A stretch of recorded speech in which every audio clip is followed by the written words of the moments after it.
This Gorilla Tag YouTuber is considered one of the worst YouTubers of all time. And in my opinion, is considered one of the most disgusting, slimy, nasty son of a poopy pants of all time. I've known this man personally. Actually, I've known this kid personally for about a couple months now. And you might have heard of him too. His name is PursuitVR. Now, this video isn't going to just be me talking about the terrible things this weasel of a person has done, because there's already a video on it.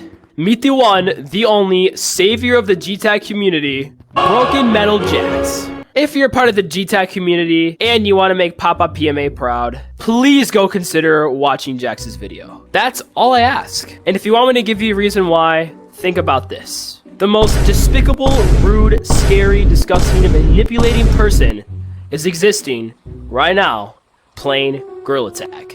Yeah, I don't want him a part of this community either. Trust me, it's not hate, it's just pure facts that I could speak on from personal experience and from many others. So if you want the full story on everything he's done, go watch Broken Metal Jax's video. And if you're a part of the G-Tag community and want to take a stand, go watch Broken Metal Jax's video. Hashtag G-Tag Take Action, link in the description.